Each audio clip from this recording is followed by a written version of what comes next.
Assalamualaikum warahmatullahi wabarakatuh.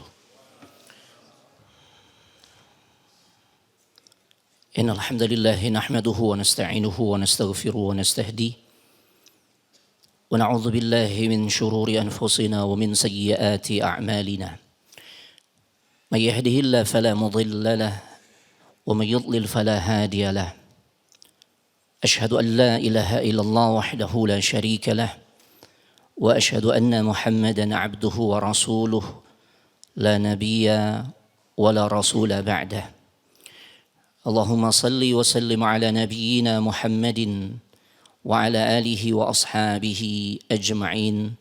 Ya ayyuhalladzina amanu ittaqullaha haqqa tuqatih wa la tamutunna illa wa antum muslimun.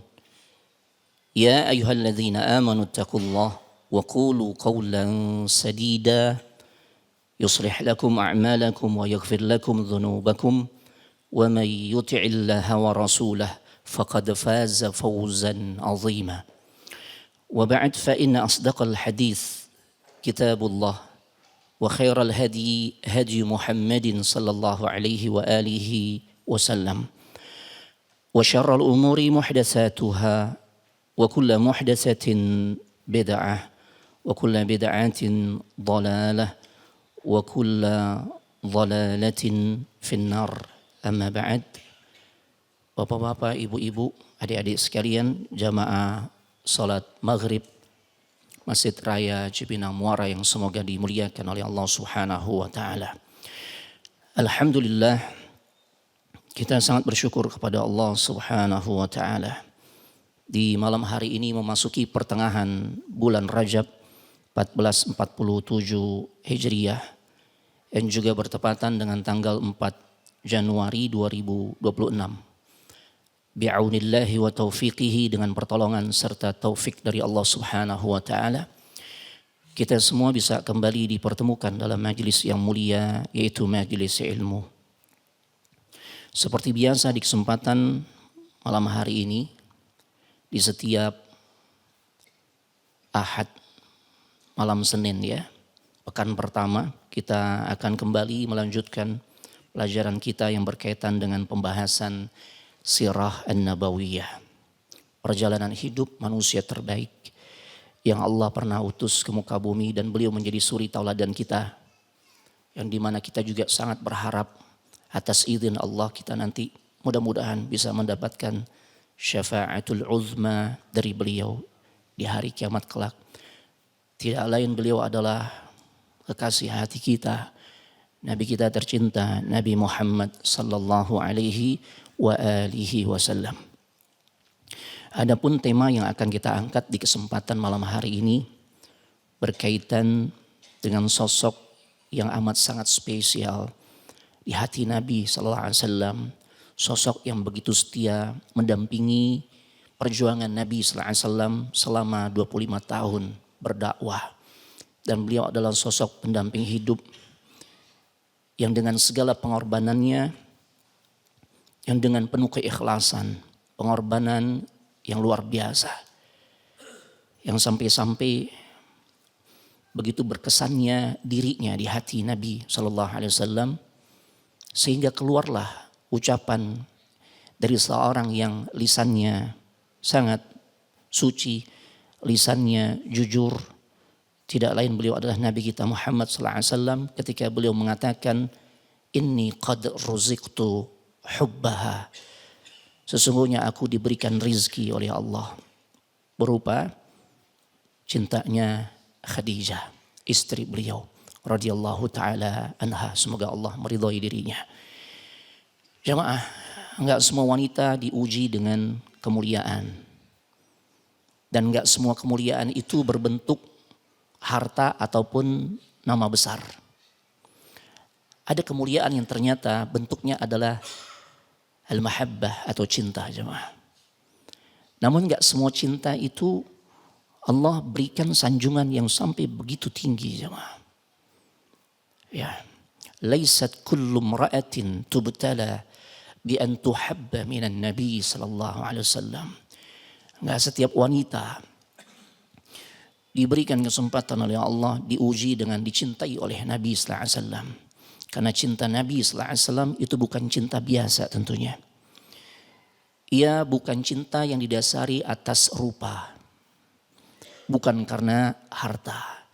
Tapi cinta yang lahir dari keimanan, kemudian pengorbanan dan juga kesetiaan tentunya. Allahu Akbar. Cinta yang lahir dari iman, pengorbanan dan kesetiaan itu berbeda dengan cinta yang banyak kita lihat di kehidupan hari ini jemaah. Di zaman sekarang cinta banyak diukur dari apa yang dipamerkan di hadapan banyak orang. Muncul rasa cinta karena rumahnya gede. Makanya Ana jatuh cinta. Makanya Ana mau dijadikan sebagai pendamping hidup olehnya. Ya. Atau cinta yang memang berbalut dengan hal-hal yang sifatnya materi. Ya. Akan tetapi ketika materi itu mengalir dan cinta terasa, sebagian orang mengatakan itu manis. Tapi saat harta itu menjadi menipis, masalah kemudian datang silih berganti.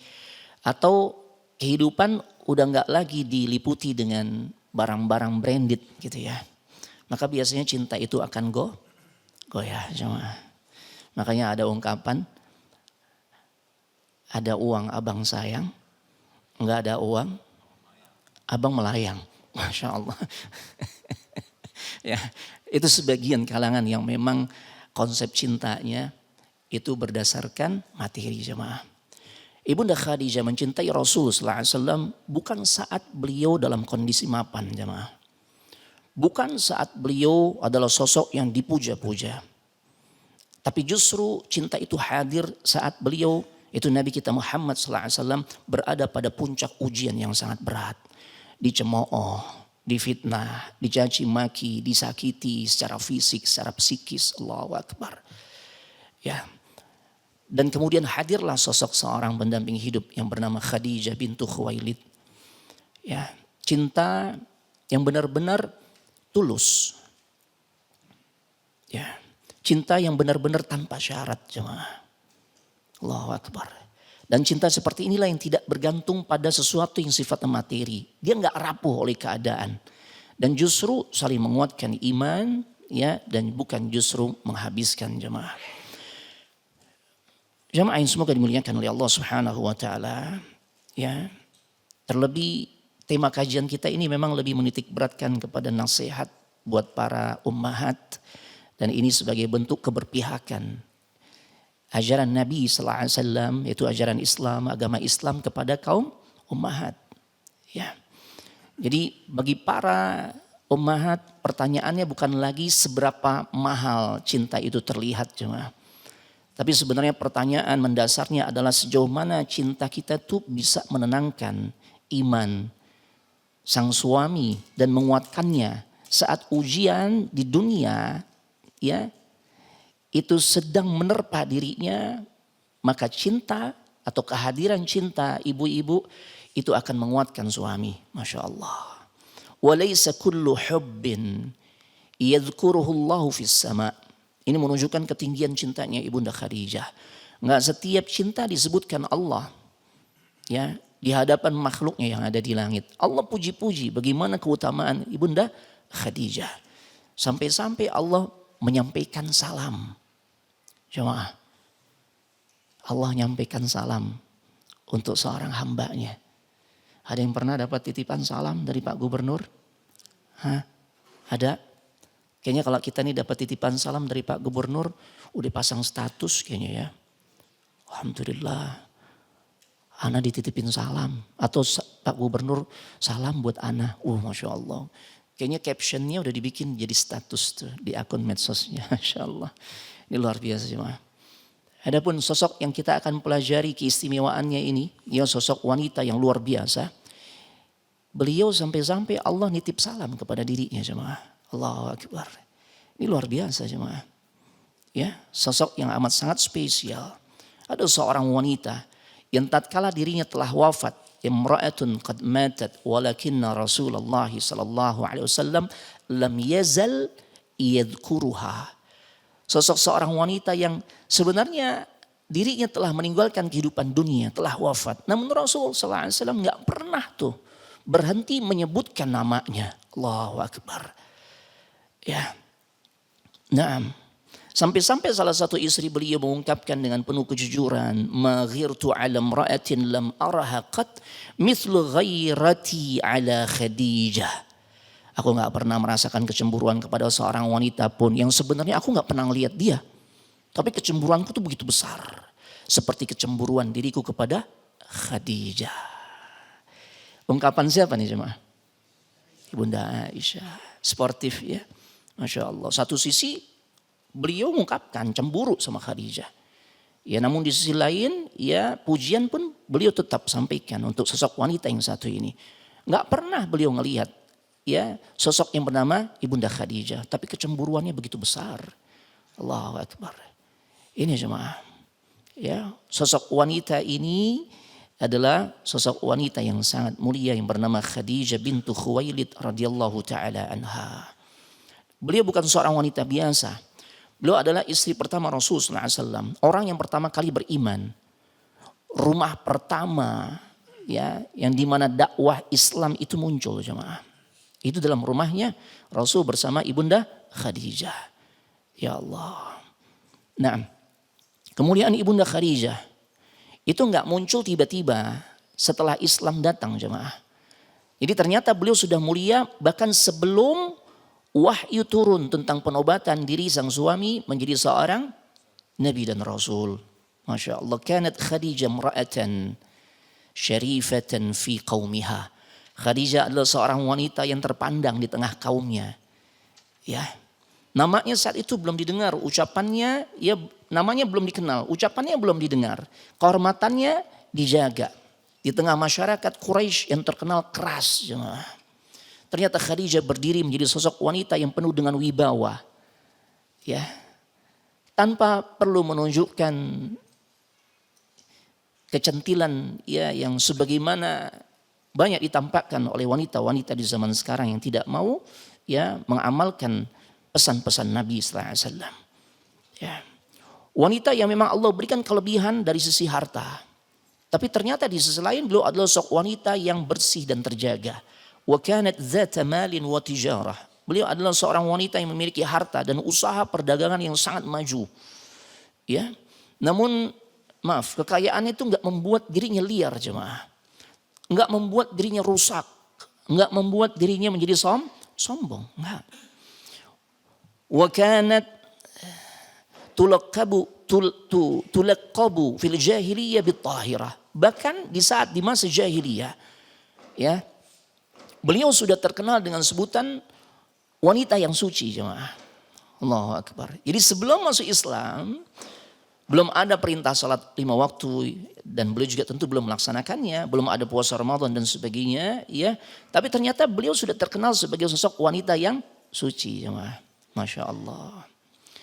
Taib. Bapak Ibu, jamaah sekalian semoga dimuliakan oleh Allah Subhanahu wa taala. Ya. Jadi kalau kita bicara tentang kemuliaan manusia, biasanya tuh diukur dari ukuran duniawi. Seringkali begitu ya, dihormati orang, dipuji manusia, tersohor atau viral. Zaman sekarang tuh begitu jemaah. Namun kemuliaan Ibunda Khadijah enggak berhenti sampai beliau terkenal di atas muka bumi. Tapi kemuliaannya sampai naik ke langit jemaah. Allahu Akbar. Ada sebuah hadis dari sahabat Abu Hurairah radhiyallahu taala anhu qala ata Jibril an-Nabi sallallahu alaihi wasallam faqal. Jibril datang kepada Nabi sallallahu alaihi wasallam dan kemudian beliau berkata, "Ya Rasulullah, hadhihi Khadijah qad atatka." Ya Rasulullah, enggak lama lagi Khadijah datang kepada dirimu. Ya, kemudian Jibril berkata, "Ma'aha ina'un fihi idamun aw ta'amun aw syarabun." Bersamanya nanti beliau membawakan sebuah bejana yang isinya ada lauk pauk, ada makanan ataupun minuman. Fa idza hiya atatka faqra'ha 'alaiha assalam min rabbiha wa minni. Kalau dia datang menemui dirimu, tolong sampaikan salam buat dirinya. Dari siapa? Dari Rabbnya, dari Allah. Allahu Akbar. Kalau Allah saja memberikan salam kepada sosok wanita yang begitu luar biasa ini. Maka Jibril pun mengatakan, wa minni. Dan jangan lupa pula, sampaiin salam juga dariku, kata Jibril alaihissalam. Wa basyirha bi baitin fil jannah min qasabin la sakhaba fihi wala nasab. Dan kabarkan berita gembira untuk istrimu dengan sebuah rumah yang Allah sudah siapkan di surga yang terbuat dari mutiara. Ya Allah jemaah. Jemaah, ketika ada seorang wanita menggunakan perhiasan dari mutiara, dia dianggap sudah berada di level ya sosial yang tinggi ya, prestis dari sisi status sosial. Ini orang keren banget, perhiasannya mutiara gitu ya, bukan mute, bukan mutiara gitu ya, masya Allah. Jemaah, rumah atau istana di surga yang Allah siapkan buat Ibunda Khadijah itu dibuat dari apa? Mutiara. La sakhaba fihi wala nasab. Yang gak ada kegaduhan di dalamnya dan gak ada keletihan yang akan dia rasakan. Inilah konsep al-jaza min jinsil amal. Balasan berbanding lurus dengan perbuatan. Kenapa Allah sudah siapkan surga yang karakternya itu Masya Allah sangat spesial buat Ibunda Khadijah. Ini sebagai bentuk balasan atas apa yang ia tunjukkan tatkala mendampingi Nabi sallallahu alaihi wasallam selama 25 tahun. Beliau gak pernah mengangkat suara. Ya, gak pernah mengangkat suara di hadapan Nabi.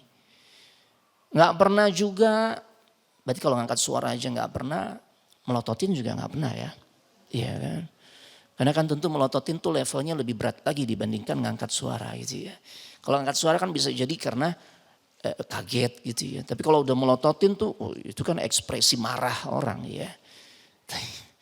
Ya ngangkat suara aja gak pernah. Ya membuat bising dalam rumah tangga ini Nabi tidak pernah. Dengan omelan-omelannya, ceramahannya dan sebagainya. Tidak ada.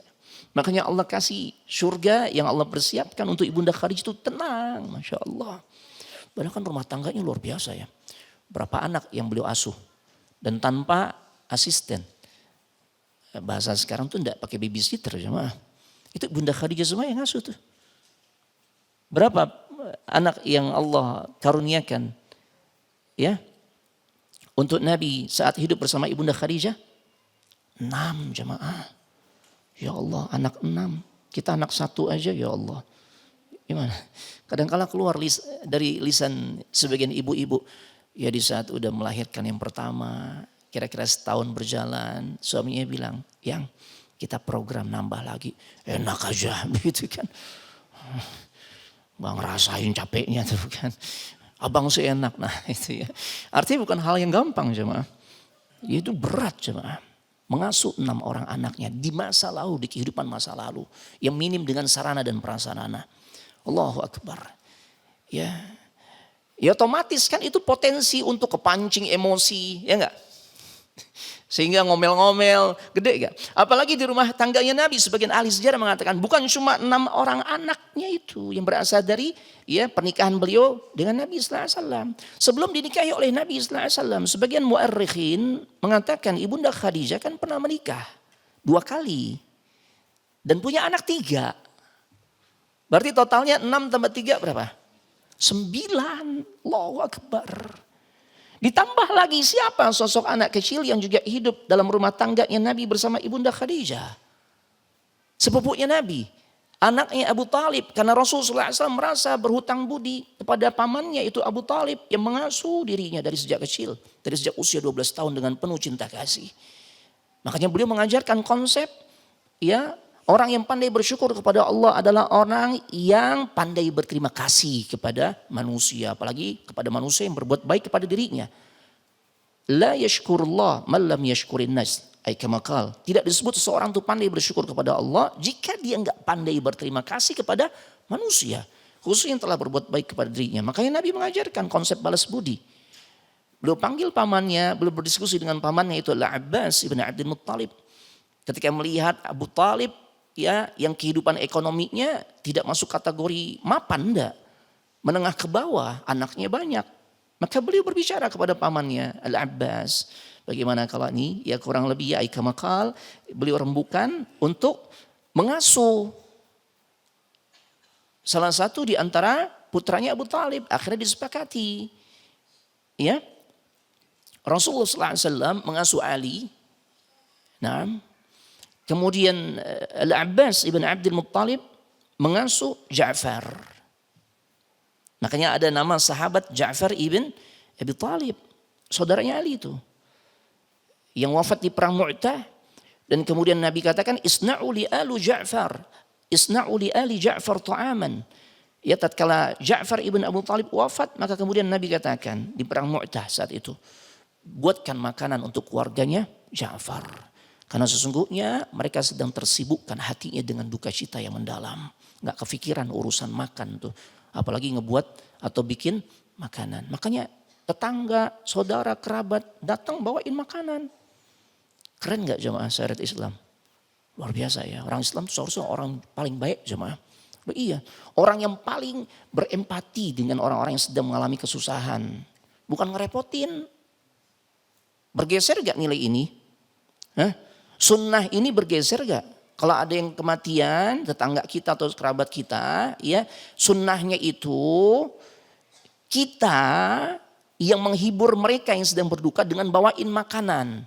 Tuh, itu sunnahnya. Demi Allah ini sunnahnya. Nabi katakan isna'u li ali Ja'far ta'aman. Bikinin makanan untuk keluarganya Ja'far yang sedang berduka. Ya. Taib. Tapi bagaimana kondisi zaman sekarang? Bergeser gak?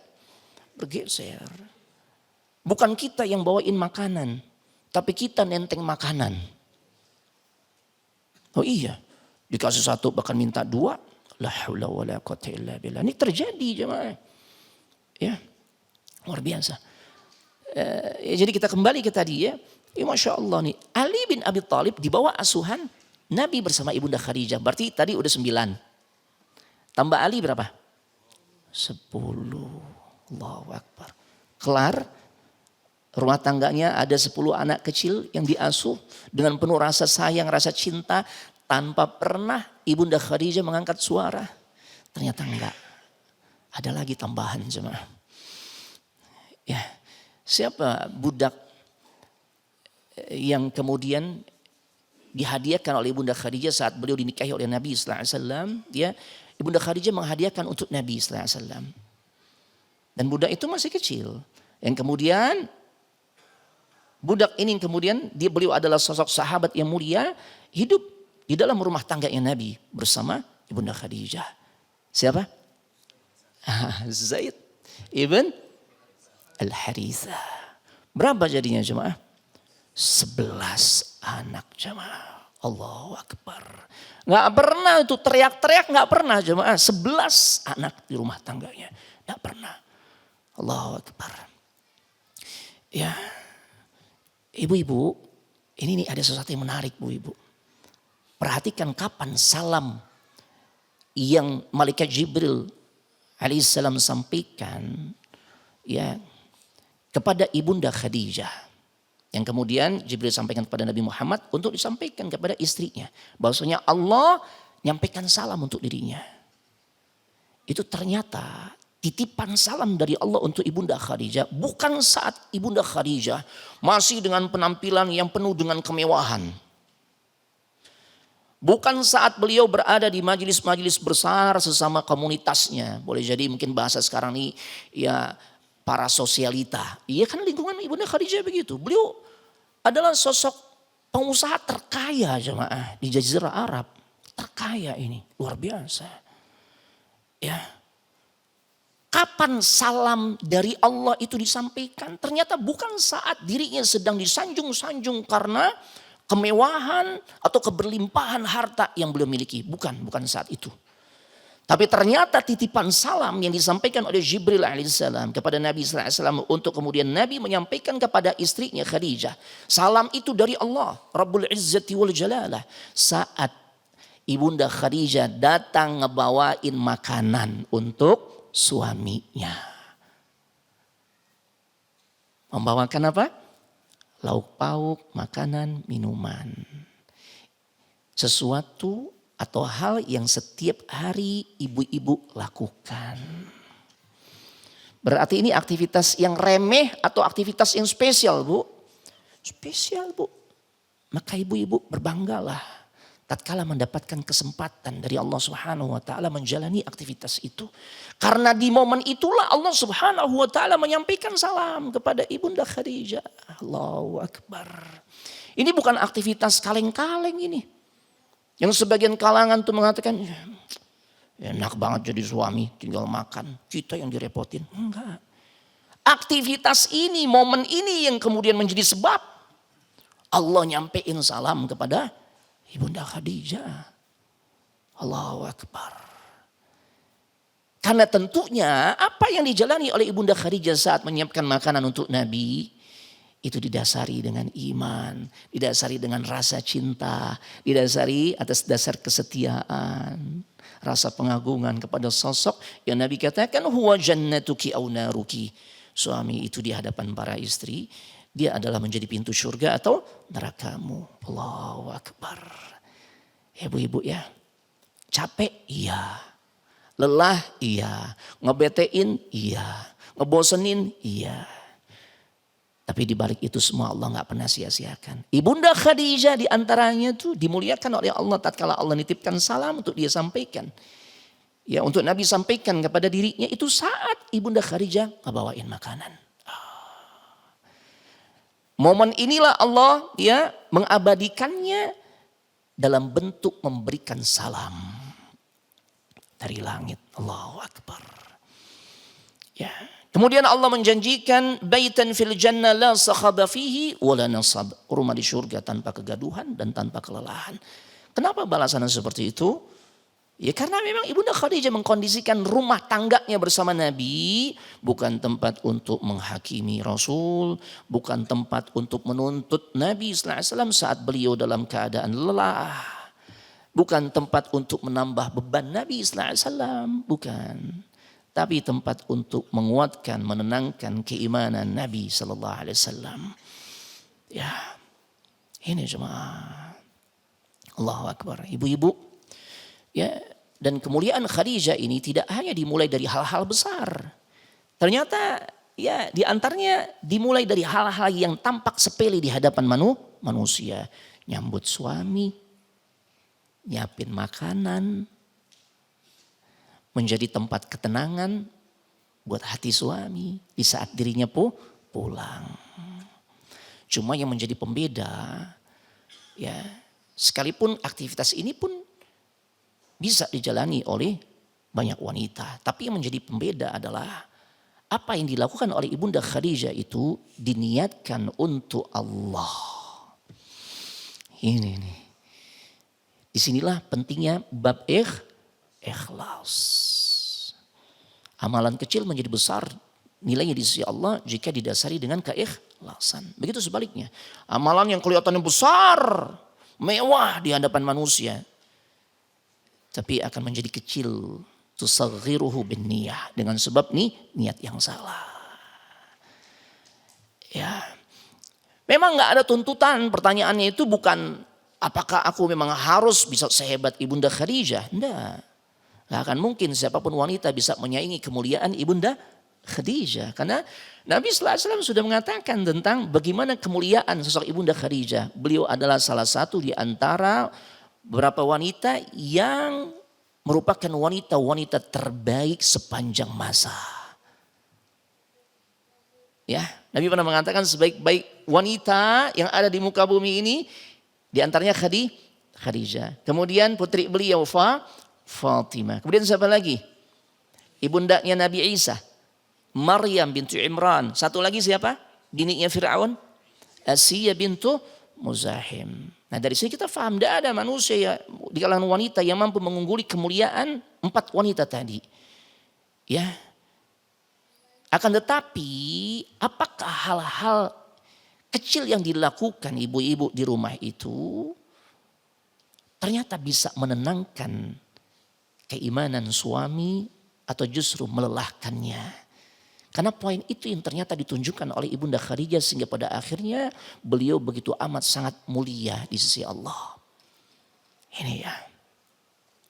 Kemudian hadis berikutnya, ada fase dalam hidup seorang hamba di saat iman itu belum menjadi sesuatu yang sangat diperjuangkan. Ya, kebenaran itu belum rame untuk dibela. Ya. Dan yang terkesan orang-orang yang beriman itu justru kelihatan sendirian jemaah. Tapi di fase itulah Ibunda Khadijah berdiri. Allahu Akbar. Rasulullah SAW pernah bersabda, amanat bi idh kafara bin nas. Ibunda Khadijah, dia di sini maksudnya Ibunda Khadijah. Dia beriman kepada diriku ketika manusia mendustakan aku. Wasaddaqatni idh kadzdzabani nas, dan ia membenarkan aku ketika manusia mengingkari diriku. Wawasatni bimaliha idh haramanin nas, dan ia menghibur serta menolong diriku, kata Nabi sallallahu alaihi wasallam, dengan hartanya ketika manusia menahannya. Wa razaqanillahu minha alwalad, dan Allah mengkaruniakan kepada diriku anak darinya. Allahu Akbar. Ya. Urutan kalimat yang Nabi sampaikan untuk menunjukkan kemuliaan sosok Ibunda Khadijah bukan dimulai dari harta, bukan dimulai dari anak, tapi dimulai dari poin keimanan. Dia beriman kepada aku.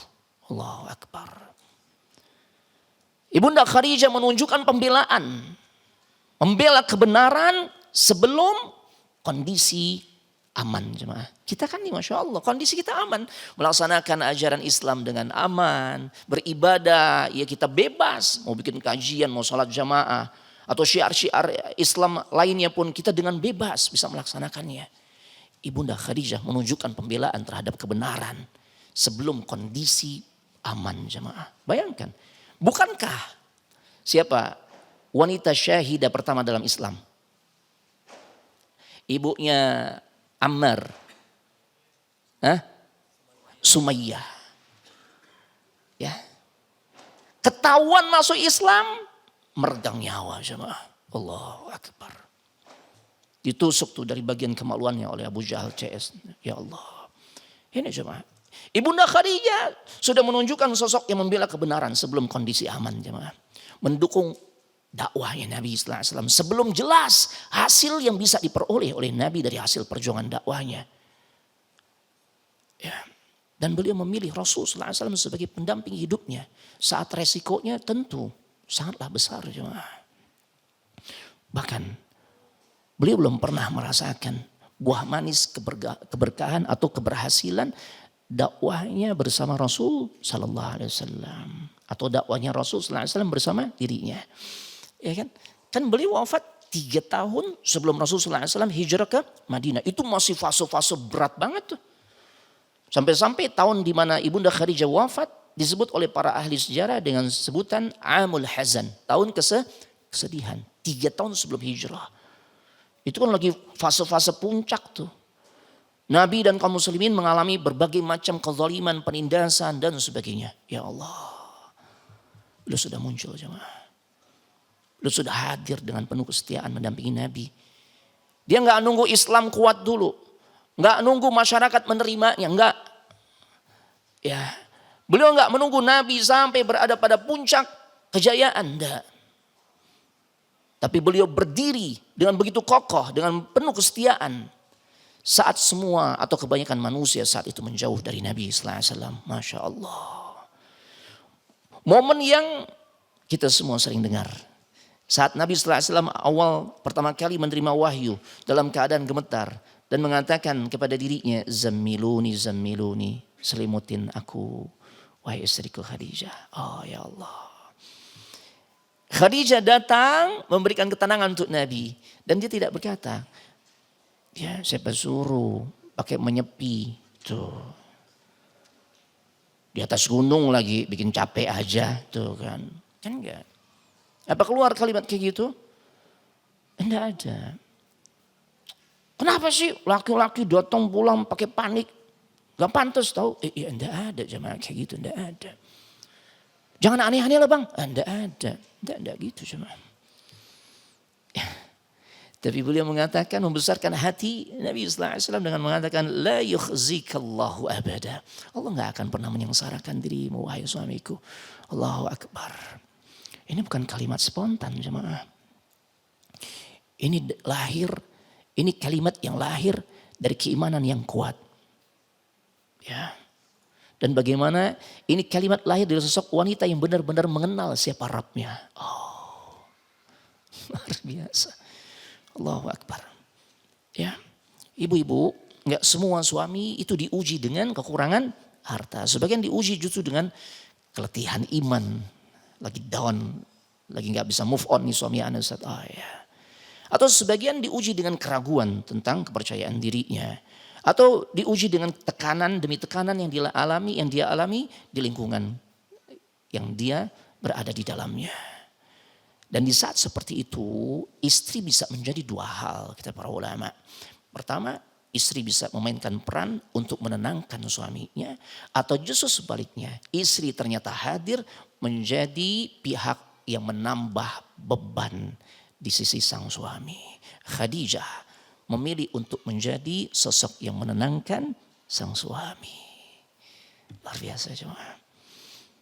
Padahal suaminya ya tentu kita semua tahu bagaimana kondisi ekonominya. Belum mapan, belum berhasil, belum diakui jemaah. Ini jemaah. Ya. Taib. Kemudian hadis yang ketiga. Rasulullah SAW jarang berbicara tentang perasaan. Itu dengan kalimat yang panjang.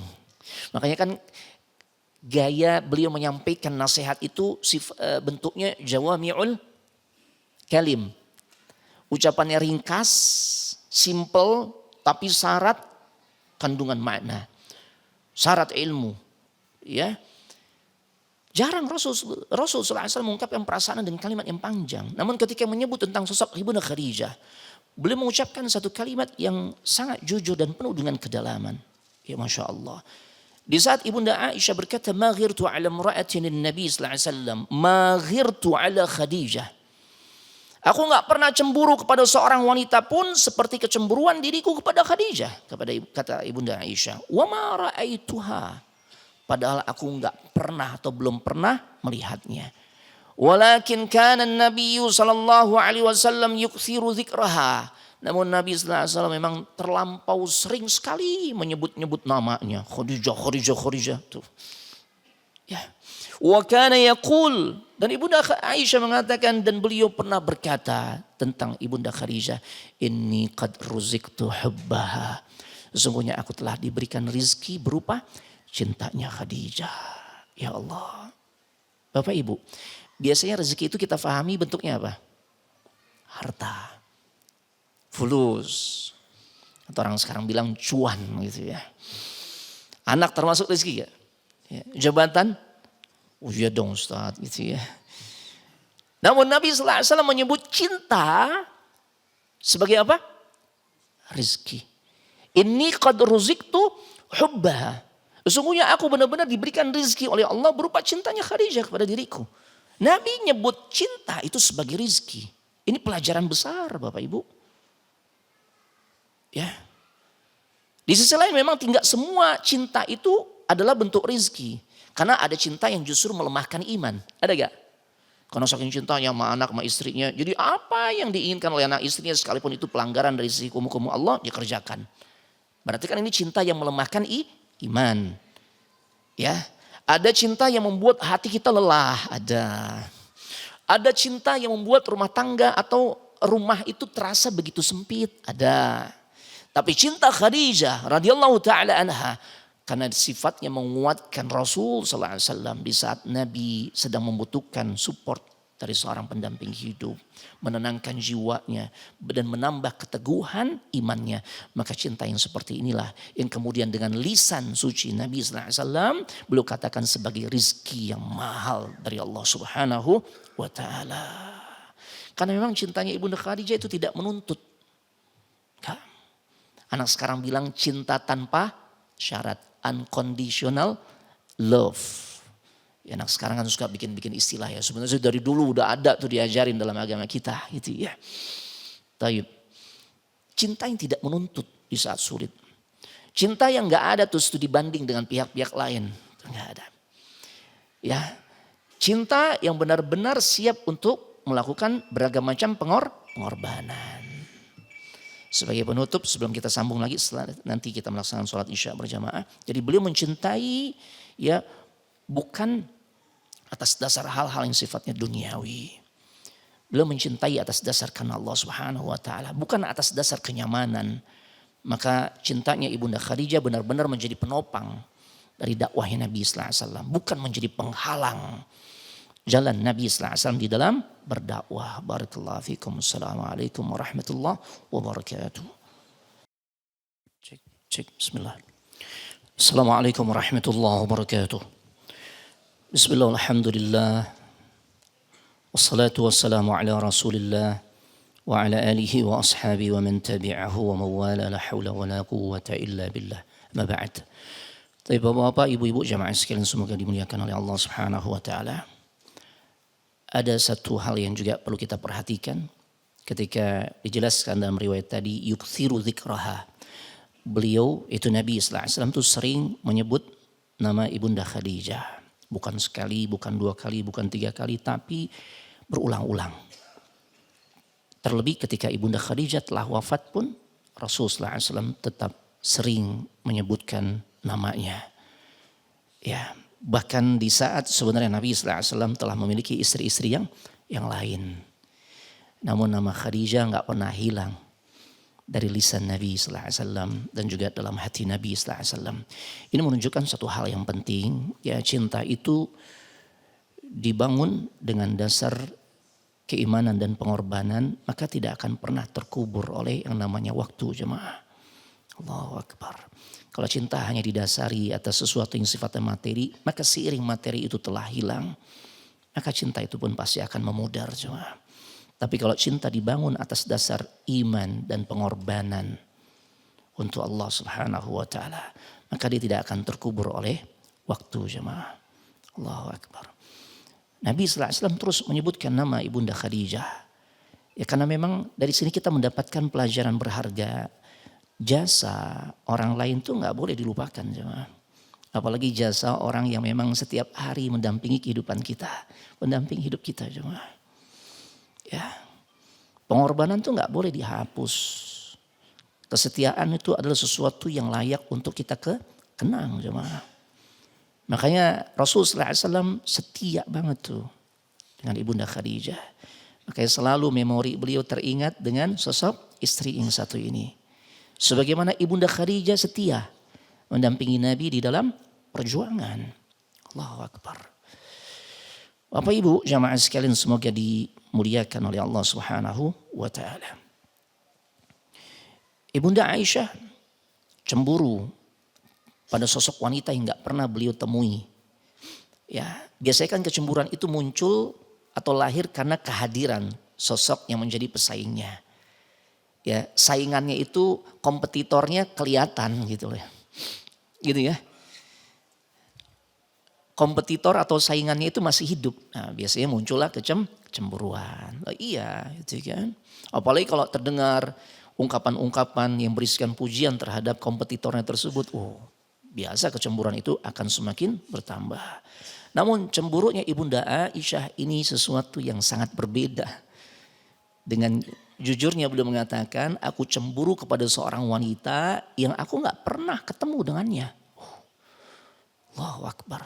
Ini luar biasa jemaah. Beliau mengatakan dengan jujur, maghirtu ala imra'atin lin Nabi sallallahu alaihi wasallam, maghirtu ala Khadijah wa ma ra'aituha. Aku gak pernah cemburu kepada seorang wanita pun sebagaimana kecemburuan diriku kepada Khadijah.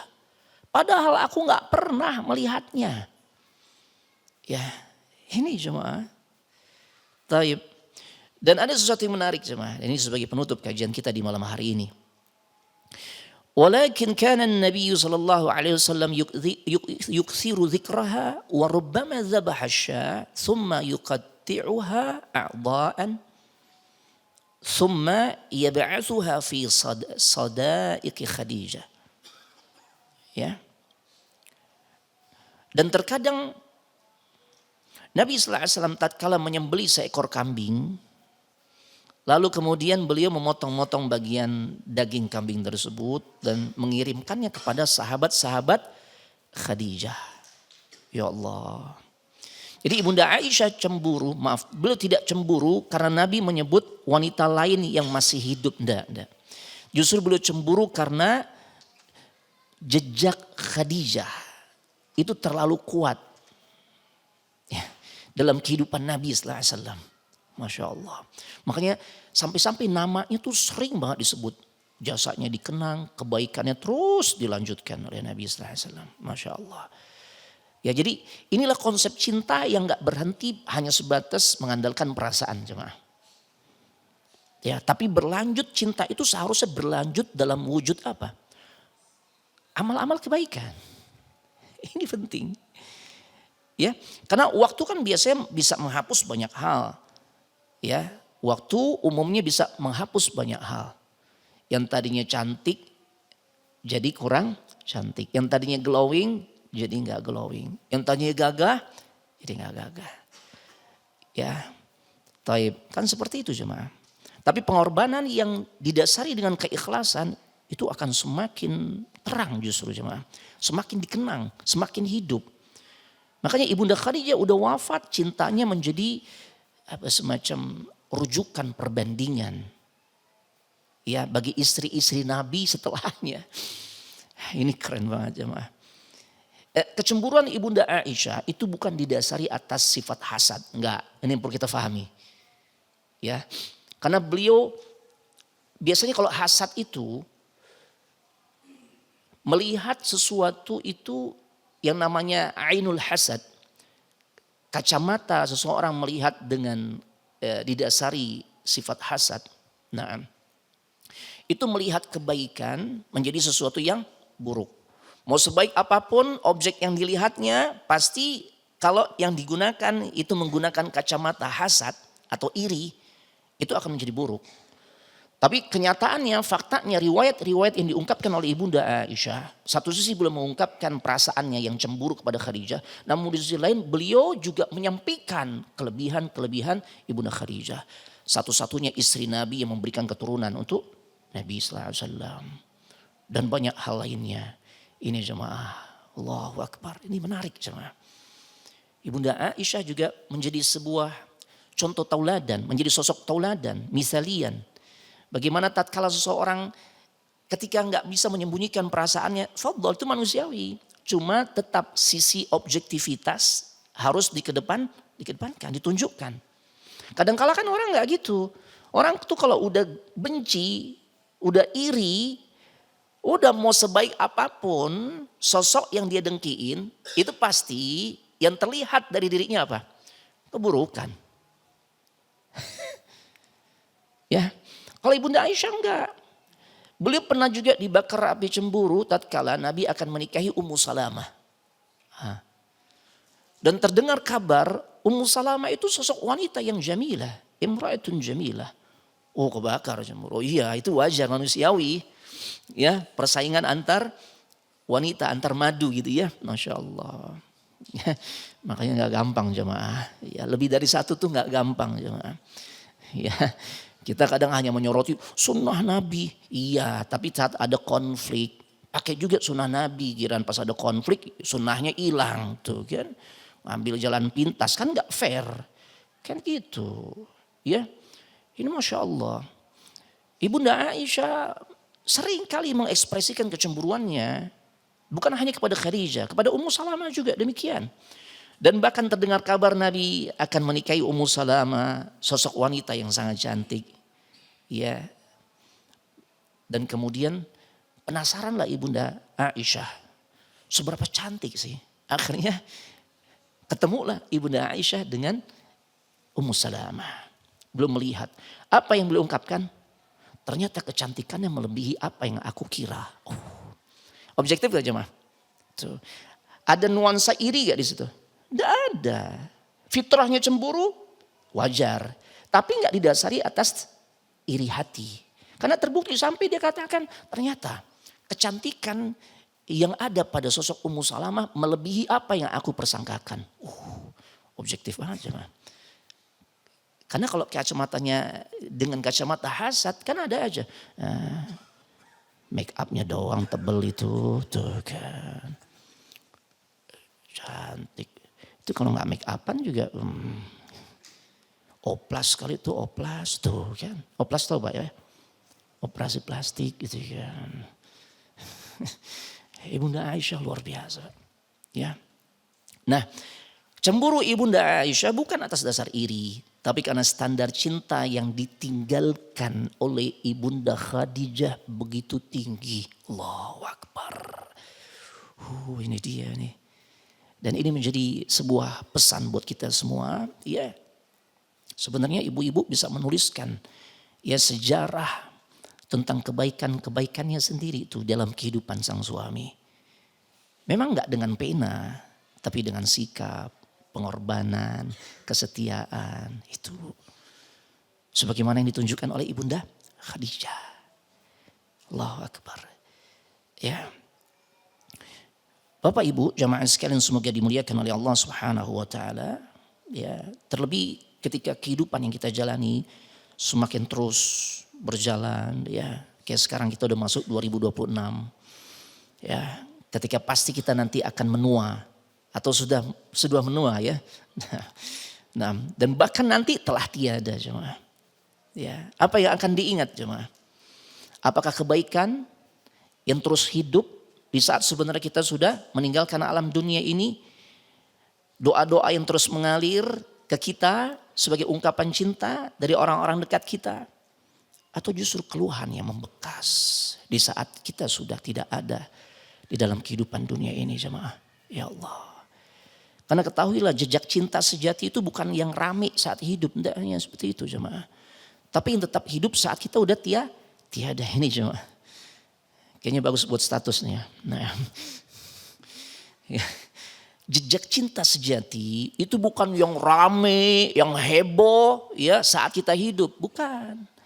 Tapi yang tetap hidup di saat kita ini sebenarnya udah tiada. Ini yang terjadi pada sosok Ibunda Khadijah. Ya, ini cuma, ini luar biasa. Ya, sampai-sampai Rasulullah SAW idza dhahaba syatan qala arsilu biha ila asdiqai Khadijah. Apabila Rasul nyembeli seekor kambing, beliau mengatakan kirimkan sebagian dagingnya kepada kerabatnya atau sahabat-sahabatnya Khadijah. Ini ya. Ini luar biasa. Nah. Jadi ada satu konsep lagi yang perlu kita dalami di sini. Islam itu agama yang mengajarkan tentang konsep realistis jemaah. Jadi cinta dalam rumah tangga itu jemaah. Jangan berhenti sampai pada perasaan cinta ini kita ekspresikan kepada pasangan hidup kita saja. Enggak. Karena yang namanya kehidupan rumah tangga itu kan bersentuhan dengan yang namanya dua keluarga besar. Dengan mertua, dengan ipar, atau secara umum dengan keluarga besar kan gitu. Rasul mengajarkan cinta kepada istri, ini penting cuma. Cinta kepada istri itu sama dengan menghormati keluarganya. Ya, ini cuma. Rasul mengajarkan kepada kita semua cinta kita kepada istri itu diantaranya ya konsepnya sama dengan kita menghormati juga keluarga istri tersebut. Ya Allah. Tentu pertanyaan basicnya apakah kita menghormati orang tua pasangan hidup kita? Atau hanya bisa menuntut untuk bisa difahami? Apakah kita ya menjaga lisan kita saat berinteraksi dengan ipar kita? Atau justru menjadikannya sebagai tempat yang kadang-kala untuk meluapkan emosi. Gara-gara ipar lu ya. Ini jemaah, jadi apakah kita nih menyempitkan makna cinta hanya sebatas pada antara aku dan kamu saja? Atau justru kita meluaskannya pada dua keluarga besar yang harus kita tunjukkan nilai-nilai adab yang tinggi. Sebagaimana yang Nabi ajarkan. Ibunda Khadijah sudah wafat, tapi kalau beliau nyembeli hewan, nyembeli kambing, itu dagingnya beliau kirimkan kepada kerabatnya Khadijah. Rasul enggak memutus ya tali kebaikan kepada orang-orang di sekitar Khadijah. Jadi ternyata bukti kematangan cinta, Masya Allah. Bukan yang hanya sebatas paling romantis di depan pasangan hidupnya saja, enggak. Tapi juga yang bisa menunjukkan adab dengan kualitas yang tinggi kepada keluarga pasangan hidup kita itu. Masya Allah. Karena rumah tangga yang kuat itu bukan hanya yang mesra di dalam antara suami istri, bukan hanya sebatas itu.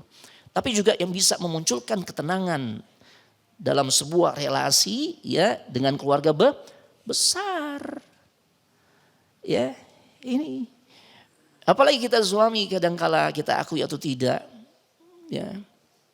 Jangan sampai justru kita membatasi interaksi antara istri kita dengan keluarganya. Maka sepatutnya jangan dibatasi. Pertemuan istri dengan keluarga suami itu hanya sebatas keluarga istrinya, ya keluarga istri hanya sebatas tahun sekali, enggak cuma. Cobalah ditambah. Bukan hanya saat di momen Idul Fitr gitu ya. Kita mudik ketemu keluarga kamu, enggak. Tambahin lagi cuma. Ya, karena istri juga memiliki kebutuhan untuk dia tetap berinteraksi dengan keluarga besarnya. Dan itu adalah bentuk ekspresi cinta yang sejati. Ya karena tadi ya sebagai penutup, rumah tangga yang kuat bukan hanya yang mesra ya dari dalam saja antara suami dan istri, tapi yang juga tenang dalam sebuah relasi dengan keluarga besarnya. Ini jemaah. Begitu juga sebaliknya. Ya, seorang istri juga harus mencintai keluarga suami.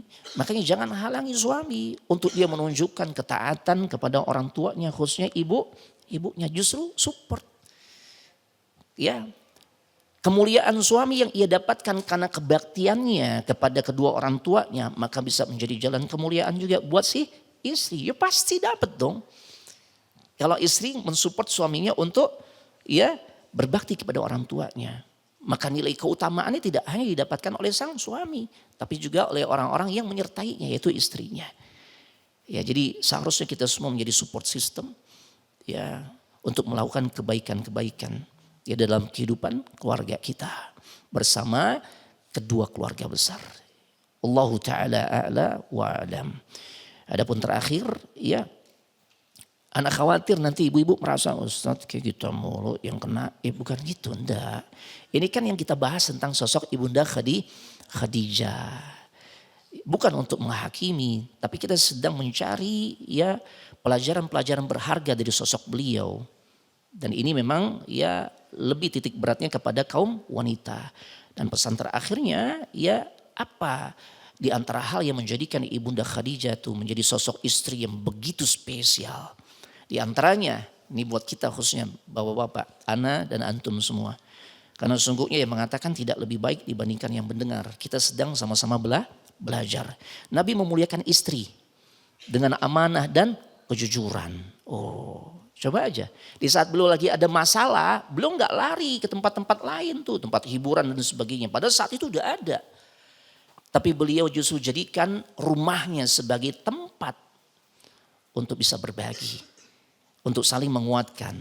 Masya Allah. Ya, ini. Kemudian yang kedua, Nabi hadir penuh saat istri membutuhkan dirinya. Iya.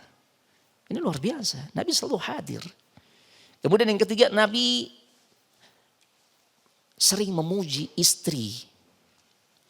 Bayangkan kalau sudah meninggal saja, Ibunda Khadijah itu adalah sosok istri yang sering dipuji-puji oleh Nabi. Tentunya kita memahami bagaimana pada saat hidup tentunya. Masya Allah. Ya, yang keempat, Nabi menghormati keluarga dan kerabat Khadijah.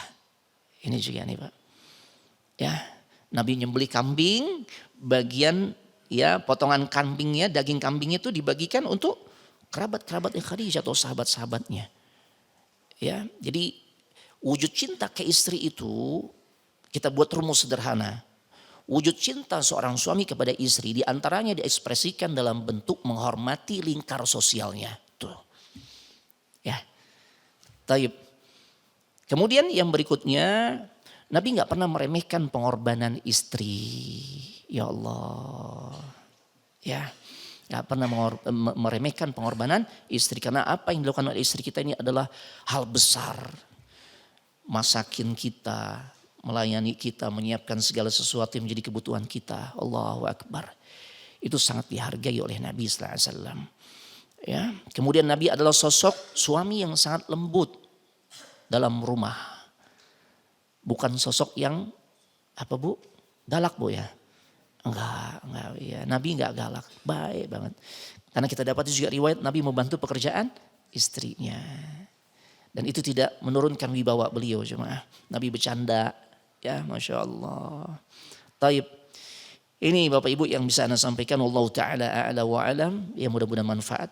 Ada pertanyaan? Anda rasa enggak ada? Oh ada, Masya Allah. Tafadhal. Monggo Bapak.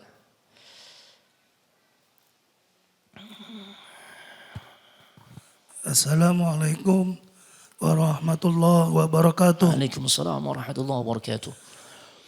Tentang masalah keluarga ya Pak Ustadz. Naam, absyir. Suami, istri dan anak yang Pak Ustadz sampaikan Ya. pada malam hari ini. Naam. Jadi Allah tuh maha pemberi rezeki ya Rozak. Taib. Langkah rezeki pertemuan maut. Jadi Pak Ustadz, Ya. kalau kita lihat waktu zaman nenek-nenek kita, kakek kita. Itu mereka kalau punya anak, kadang ada sampai 12, kadang sampai 20 anak. Masya Allah. Tapi mereka tidak takut masalah rezeki. Masya Yakin mereka. Tapi kalau zaman sekarang Pak Ustadz, Iya. ya mereka merasa takut. Ekonomi kalau punya anak 20 atau 12. Jadi pertanyaannya Pak Ustadz, ketika mereka tuh takut mempunyai anak zaman sekarang, kira-kira 12 atau 20, tapi mereka akhirnya melakukan hubungan intim, dia buang spermanya tuh supaya istrinya tidak hamil. Apakah ini Inzal. Nah. dikatakan dosa? Karena mereka Naam.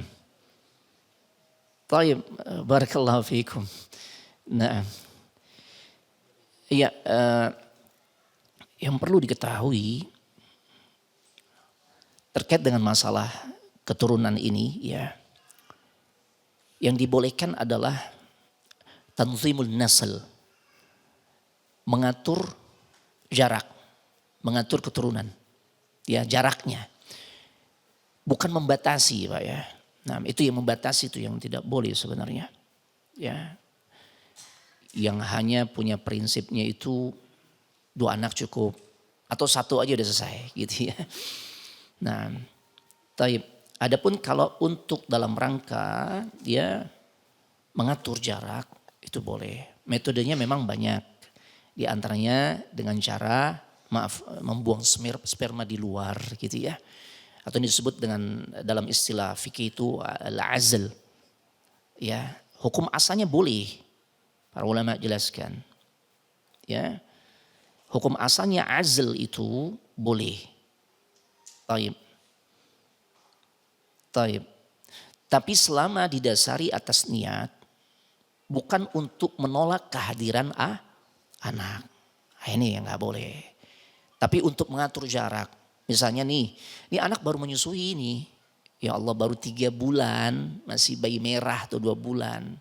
Ya coba diaturlah jaraknya.